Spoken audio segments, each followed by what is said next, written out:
The Boston Celtics have just underwent a disappointing season but are heading into what is expected to be an extremely eventful offseason for new manager Brad Stevens.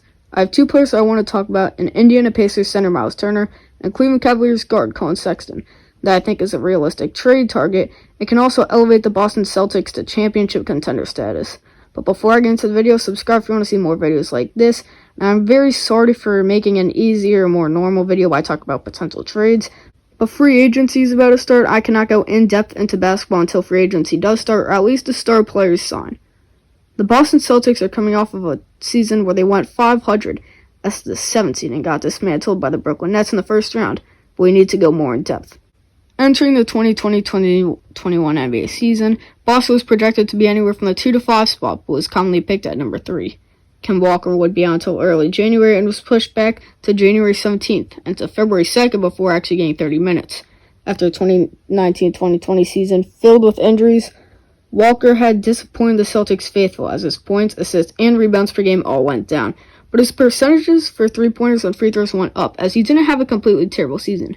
Kemba just did not get the same volume as when he was in Charlotte, as instead of Jeremy Lamb and Marvin Williams, Kemba was surrounded by Jason Tatum and Jalen Brown. Even without Kemba, the Celtics started out 8-3, with Jalen Brown taking a huge step up, averaging 26.6 assists, 4 boards, and 2 steals a game. Boston would then go 5-10 over the next 50 games to fall down to 500, and was 19-17, were at the 4th spot because of the underwhelming Eastern Conference. The rest of the season will be filled with even more stretches of ups and downs, with the Celtics falling 2 games below 500, then 5 games above, and eventually finished at 36-36. Jason Tatum and Jalen Brown both took big steps up, with Tatum making his second All-Star game and Jalen Brown his first. Marcus Smart would also have an amazing season, as he had his best scoring and passing season of his 7-year career. The team did not seem like they had the heart, and they couldn't stay healthy, whether it's injuries or COVID protocols. It was an incredibly mediocre season for the Celtics, as without Jalen Brown, this team lost the Nets in 5 games, even though Jason Tatum did drop a 50 bomb in Game 3 for Boston's only win in the series. In the offseason, there would be a change of guard, as Danny Ainge stepped down from the position of President of Basketball Operations and promoted Brad Stevens to the role. This would be the end of an era, as Ainge had been the general manager of this team since 2003 and winning a 2008 Executive of the Year award. But with Stevens being promoted to that spot, that would open up the head coaching role, which would be filled by 9-year assistant coach Ime Udoka. He had also played for 7 seasons in the NBA, with a total of 5 teams. This wouldn't be the only headline for the Celtics, as only 5 days before the hiring of Udoka, Boston sent Kemba Walker and the 16th overall pick, which the Thunder then flipped again for 2 heavily protected first-round picks that are in the future from Washington Wizards and Detroit Pistons for Al Horford, Moses Brown, and 2023 second. The Celtics were able to get rid of Kemba Walker's contract while getting onto a bad but less bad contract in Al Horford, as well as getting a young, high-potential 7-footer in Moses Brown. Moses Brown looks like he could be the center of the future for this team, but he's still very raw. It could be sent down to the G League next year. In the NBA draft, the Celtics did not do much, as they of course traded the 16th pick and then took an international guard in Juhan Begarin. After not making any win-now moves during the draft, as trading for Josh Richardson isn't going to elevate this team to elite status at least, the Boston Celtics are looking to try and make a blockbuster signing or trade to try and contend for a title in the next few years.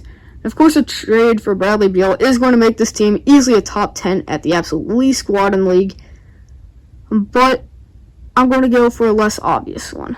Now, Celtics need a center, as they don't have a center that can actually play valuable playoff minutes. That's 6'10" or over, as Jason Tatum is the 4th tallest person on this team, and Boston would preferably want a floor spacer, and that is Myles Turner. Myles Turner has not made a lot of progress over the past few years, but I do believe that is because of being with the Indiana Pacers, as they have let either Victor Oladipo or Malcolm Brogdon or Domasz Sabonis as the main focus on this team, which has stagnated Turner's growth. But he has still progressed defensively and as a shooter since his rookie season. Turner is also still 24 years old and could get even better, and could potentially be the star rebounder on the team if he gets the opportunity.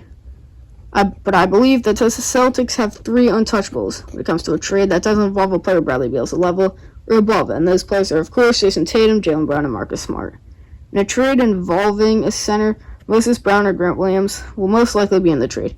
In my projected trade, I have the Celtics giving up Moses Brown, Peyton Pritchard, and a 2022 top 20 protected first rounder, and a signing trade including Evan Fournier for Myles Turner and a 2023 second rounder. The Pacers will get a first rounder while getting a player that can start and impact right away in Evan Fournier, Also getting players that will be amazing in the future, like Payne Pritchard to be the 3-point specialist for the team, while Moses Brown could be the center of the future. Well, for the Celtics, they do give up their young stud in Payne Pritchard, and also a heavily protected pick. If the Celtics do disappoint this year, then they get their pick back. But if they don't get their pick back, it probably wasn't good enough to make a huge impact, as it would be outside of the top 20. Myles Turner could elevate this team to elite status in rebounding, and as Turner did lead the league in blocks this year, this would help as a team that was already 7th in the league in blocks. The Indiana Pacers were number 1, but without Turner would fall to last place, as he only was 0.6 of a block a game from averaging as many blocks as the whole Miami Heat team. The interior defense of the Celtics team with Myles Turner and Robert Williams alone is insane.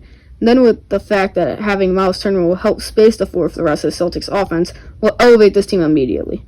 I think Myles Turner is a great fit for plenty of teams, but him with the Celtics was meant to be. The Celtics would have such a better team without having to give up one of their 3 best players.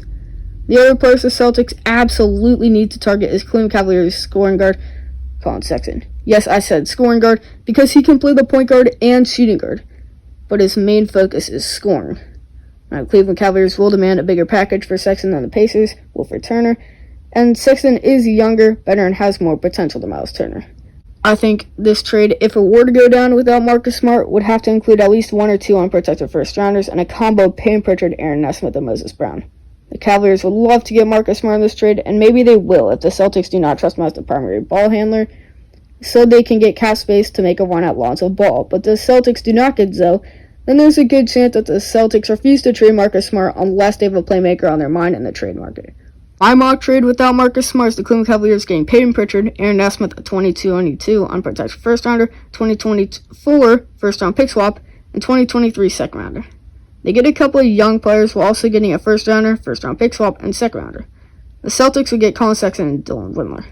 Dylan Windler is just depth for this team, but Colin Sexton would elevate this team scoring so much. While Marcus Smart would have to be more of a ball handler, he would not have to take a lot of shots, as Colin Sexton and Jason Tatum combined would be one of the best scoring combos in the league, and that is without mentioning Jalen Brown as a very talented wing. Colin Sexton is also one of the most fierce defenders in the league, and with the combo of Sexton with Smart, that would be one of the best defensive backcourts in the league, if not the best. Now, Colin Sexton could have a little bit of a drop in his potential for a season with the Celtics because of almost certainly a smaller PER, but he is a 22-year-old with loads of potential.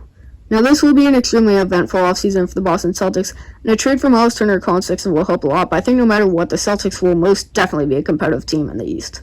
But if you guys made it this far, please leave a comment on what you guys think about the Boston Celtics, and like the videos. This is my dream job, and I'm committing so much time to recording, writing, cutting, and editing this video. But thanks for watching. Peace.